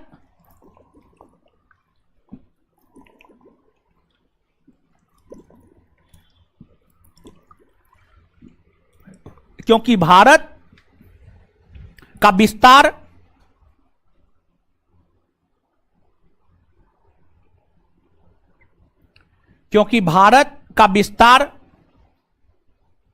उष्णकटिबंधीय क्षेत्र में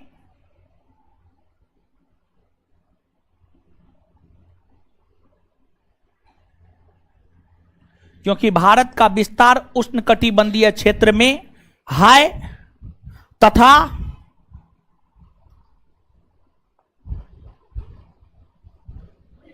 क्योंकि भारत का विस्तार उष्णकटिबंधीय क्षेत्र में है तथा भारत में चलने वाली मानसूनी पवनें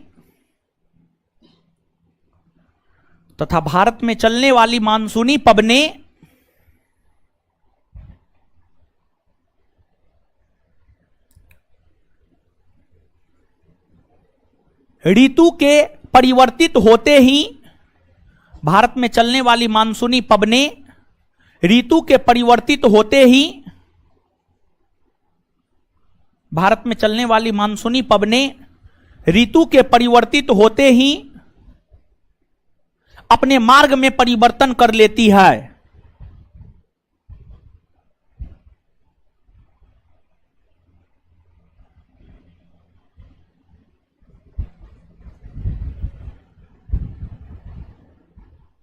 अपने मार्ग में परिवर्तन कर लेती है।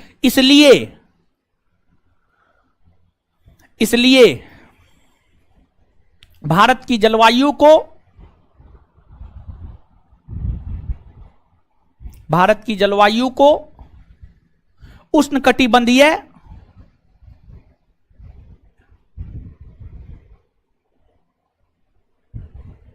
उष्णकटिबंधीय मानसूनी जलवायु मानी जाती है।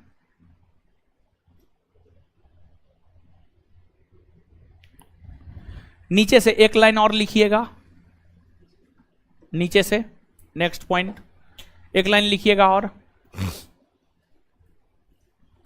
ध्यान रहे कि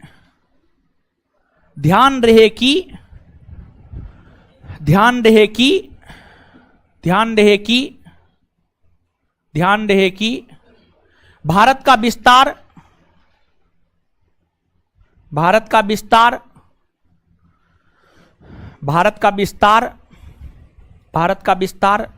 सिर्फ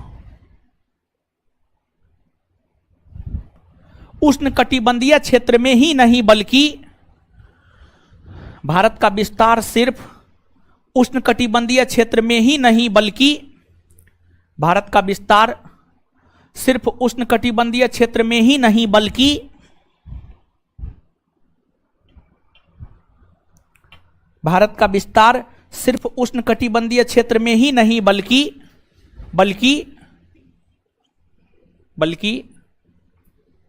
शीतोष्णकटिबंधीय क्षेत्र में भी देखने को मिलती है। बल्कि शीतोष्णकटिबंधीय क्षेत्र में भी देखने को मिलती है। बल्कि शीतोष्णकटिबंधीय क्षेत्र में भी देखने को मिलती है। बल्कि शीतोष्णकटिबंधीय क्षेत्र में भी देखने को मिलती है।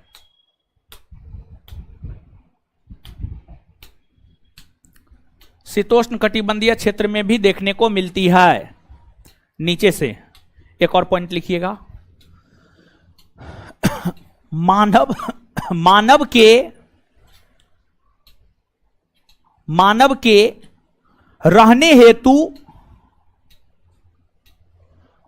रहने हेतु सबसे बेहतर क्षेत्र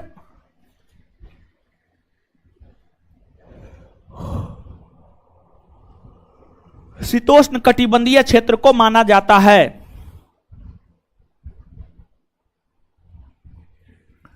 मानव के रहने हेतु सबसे बेहतर क्षेत्र शीतोष्ण कटिबंधीय क्षेत्र को माना जाता है।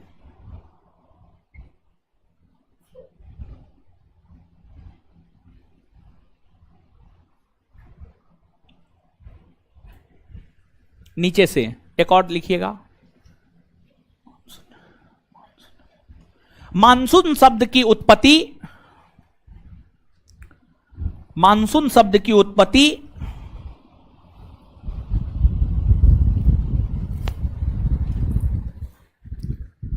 मानसून शब्द की उत्पत्ति अरबी भाषा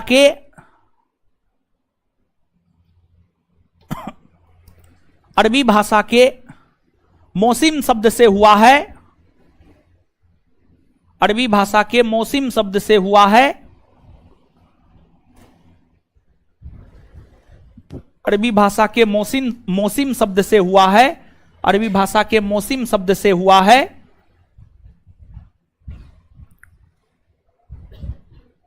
जिसका अर्थ ऋतु होता है। जिसका अर्थ ऋतु होता है। जिसका अर्थ ऋतु होता है।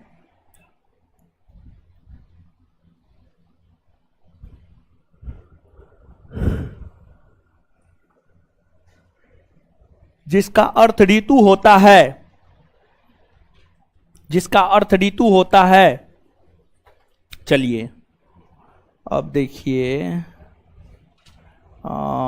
ऋतु होता है, जिसका अर्थ ऋतु होता है। अब देखिए एक चीज को समझिएगा, मौसम क्या है और एक जलवायु क्या है। इस बात को समझना, मौसम क्या है और जलवायु क्या है। देखिए एक लाइन में अगर है पीला शर्ट है का, आपको थोड़ा देर बर्दाश्त नहीं कर सकते हैं, एकदम बर्दाश्त नहीं होता है। चलिए सुनिए अब, मौसम क्या है और जलवायु क्या है, तथा भारत में कितने प्रकार के मौसम पाए जाते हैं और हर मौसम की क्या विशेषता है। भारत में सबसे ज्यादा वर्षा कहां होता है, सबसे कम वर्षा कहां होता है, सबसे ज्यादा गर्मी कहां पड़ता है, सबसे कम गर्मी कहां पड़ता है, सबसे ज्यादा ठंडा कहां पड़ता है। इन सभी चीजों को हमें पढ़ने हैं।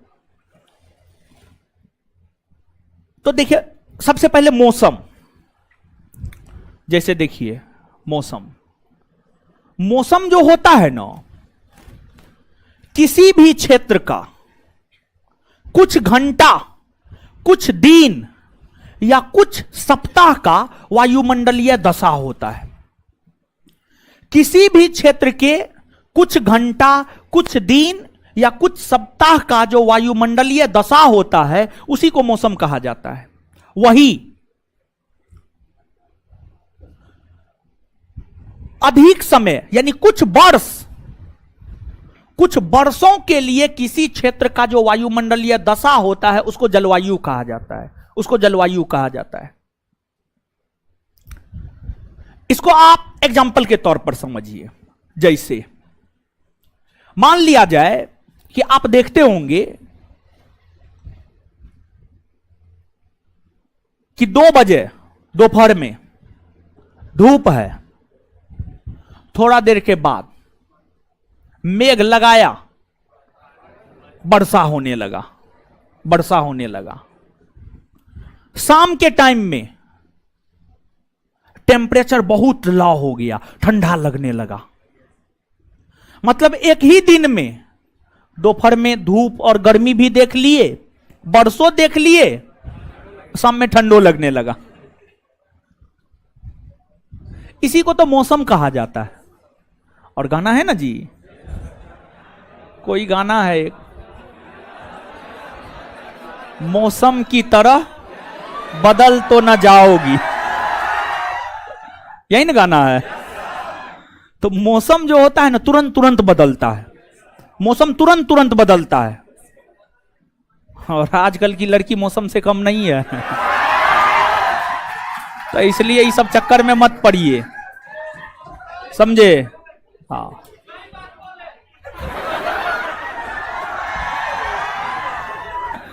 लगता है धोखा होगा मिला। सुनिए, ये सब देखिए, सुनिए, देखिए आप जिस अवस्था में है ना, ये आप लोगों के लिए सबसे बेहतरीन अवस्था भी है और सबसे खत्म अवस्था भी है। अगर अपने आप पे कंट्रोल कर लिए, पढ़े लिखे, सफल हो गए तो बेहतरीन हो गया। अगर ऐसा नहीं हुआ तो फिर दिक्कत है। तो देखिए मौसम क्या होता है, तुरंत तुरंत, यानी देखिए, और जो गर्मी, वर्षा, ठंडा, ये सब चीज एटमॉस्फेयर पर निर्भर करता है। एटमॉस्फेयर पर, वायुमंडल पर, तापमान पर, टेम्परेचर पर निर्भर करता है। टेम्परेचर पर निर्भर करता है, टेम्परेचर पर निर्भर करता है, वायुमंडल या आर्द्रता पर निर्भर करता है। टेम्परेचर यानी तापमान। जैसे मान लिया जाए अभी 40 डिग्री 42 डिग्री टेम्परेचर है, तो गर्मी है ना हो। मान लिया अचानक ऐसा हुआ कि टेम्परेचर घट के 16 डिग्री हो गया, तो ठंडे न हो जाएगा। तो ये जो मौसम सब परिवर्तित होता है, ये टेम्परेचर और साथ ही साथ जो है बहुत सारे रीजन है। सूर्य के उत्तरायण, सूर्य के दक्षिणायन, आप देखते होंगे कभी भारत में ठंडा पड़ता है, कभी गर्मी पड़ता है। तो जब सूर्य का उत्तरायण होता है तो गर्मी पड़ता है, और जब सूर्य का दक्षिणायन होता है तो ठंडा पड़ता है। तो गर्मी ठंडा होना बहुत, इसके पीछे बहुत सारे रीजन है। तो एक बार फिर से हम आपको बता रहे हैं, किसी भी क्षेत्र का, एक दिन का, एक सप्ताह का जो वायुमंडलीय दशा होता है, कुछ घंटों का जो वायुमंडलीय दशा होता है, यह मौसम होता है। क्या होता है? मौसम। और किसी भी क्षेत्र का जो लंबे अवधि का वायुमंडलीय दशा होता है, वह होता है जलवायु। क्या होता है? कुछ समझ पा रहे हैं? आए? जैसे अगर आप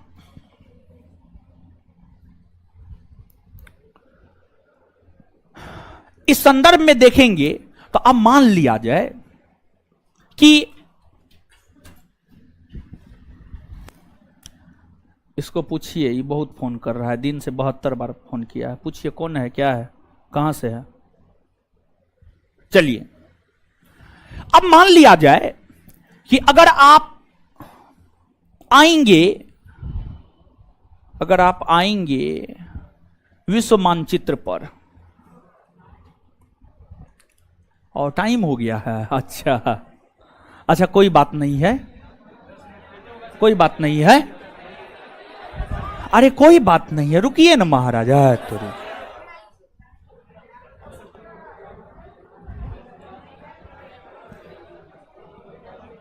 इक्वेटर है, 0 डिग्री अक्षांश रेखा है।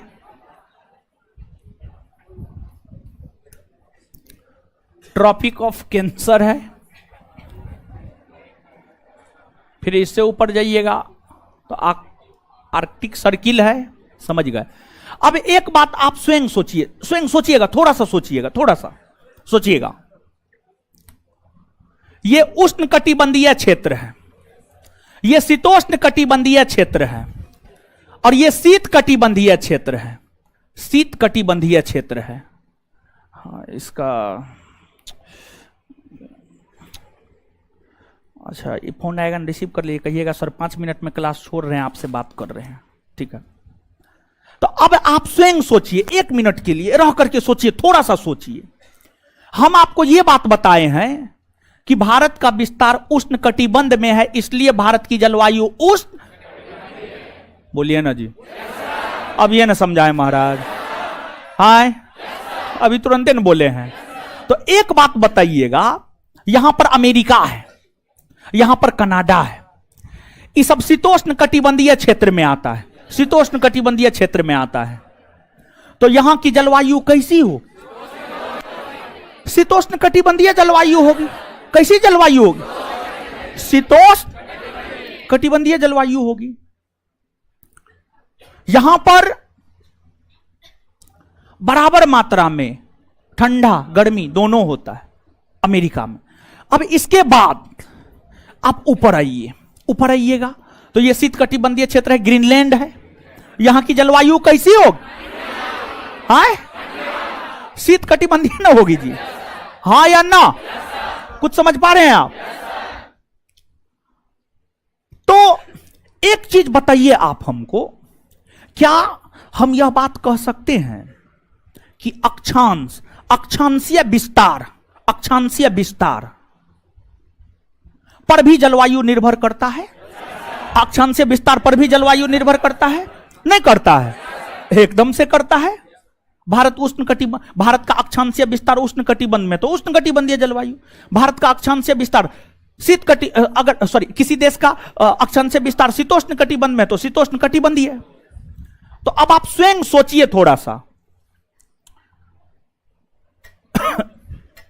भारत में, भारत तो उष्ण कटिबंधीय शीतोष्ण कटिबंधीय दोनों में है, इसलिए भारत में कई प्रकार के ऋतु होते हैं और भारत के लोगों को हर मौसम का मजा लेने को मिलता है। लेकिन वहीं अगर आप अमेरिका की बात करेंगे तो अमेरिका के लोगों को हर मौसम का मजा थोड़े मिलता होगा, ना मिलता होगा, समझ गए? तो अपने आप को भाग्यशाली समझिए कि आप भारत में पैदा हुए हैं, समझे? तो मौसम और जलवायु थोड़ा सा भी कुछ समझ में आया? आया? तो नीचे से लिखिए मौसम। अच्छा थोड़ा सा लिख ले, 2 लाइन लिखाएंगे, मात्र 2 लाइन लिखाएंगे छोड़ देंगे, 2 लाइन लिखाएंगे छोड़ देंगे, बस लिखिए मौसम। होमवर्क भी पूछ देंगे, ठीक है?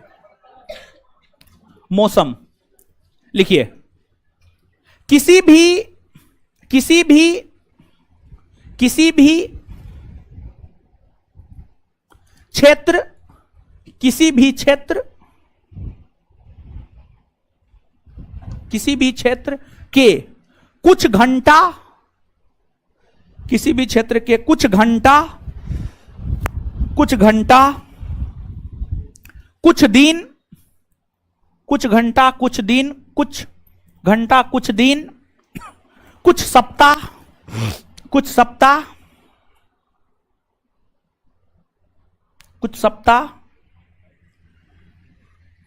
का जो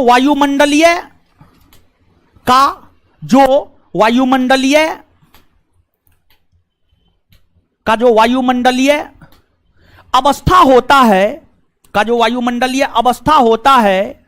का जो वायुमंडलीय अवस्था होता है, उसे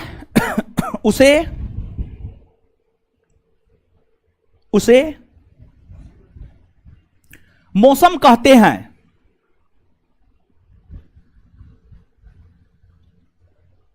उसे मौसम कहते हैं।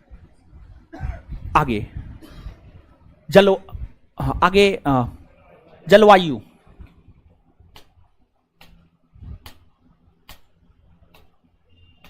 डैश देकर, किसी भी क्षेत्र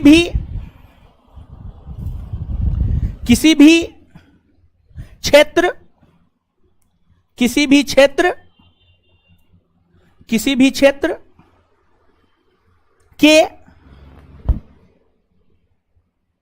लंबे अवधि,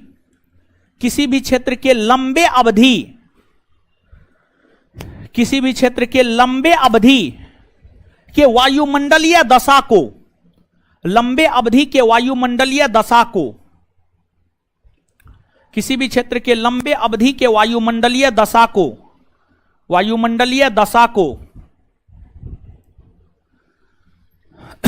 जलवायु कहते हैं।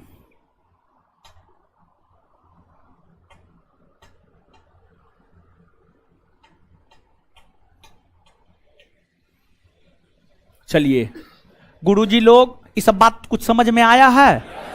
थोड़ा सा 1 मिनट में पढ़ लीजिए ना आप लोग। अरे जाइएगा ना, ऐसा थोड़े है कि घर आपका पूरब मुंह है तो पश्चिम मुंह हो जाएगा। वाह महाराज,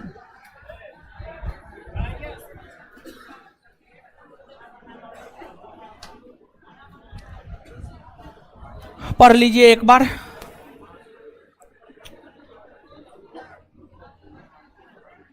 और अगला होमवर्क आप लोग का क्या है जानते हैं? जलप्रपात का मैपिंग करके आना है। कल देखेंगे हम, आज झील देखे ना, कल जलप्रपात देखेंगे, ठीक है? हाँ, करके लाइएगा। निर्लज पतित मत बनिए महाराज, होमवर्क सब कीजिए, ठीक है? आगे दीजिए तो होमवर्क। होमवर्क क्या दिए हुए थे?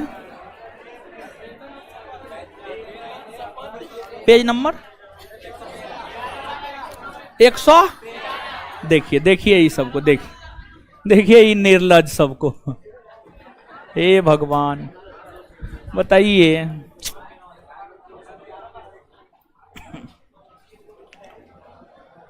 आइए तो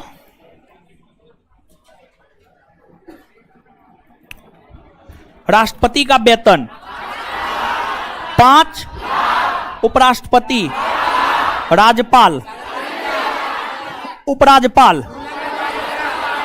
2 लाख, उच्चतम न्यायालय के मुख्य न्यायाधीश 2,80,000, उच्चतम न्यायालय के अन्य न्यायाधीश 2 लाख, उच्च न्यायालय के मुख्य न्यायाधीश आए 2,25,000, 25,000।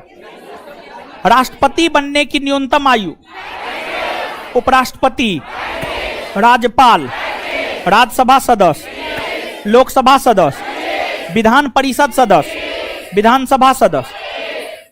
अच्छा, राष्ट्रपति को शपथ कौन दिलाता है? उच्चतम न्यायालय का। ये अपना त्यागपत्र किसको देता है? उपराष्ट्रपति ना। उपराष्ट्रपति को शपथ कौन दिलाता है?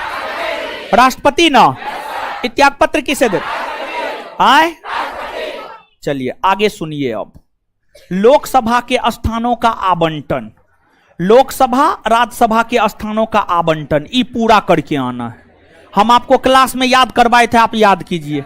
करवाए थे ना, तब क्लास में भी याद करवा चुके, यही तो सिर्फ याद करके आना। इससे आगे मिलते हैं कल। पेज नंबर 113 है, 113 में ही लोकसभा और राज्यसभा सीट, ठीक है? चलिए इसमें ये होमवर्क है। धन्यवाद सभी लोगों का। इससे आगे मिलते हैं अगले क्लास में।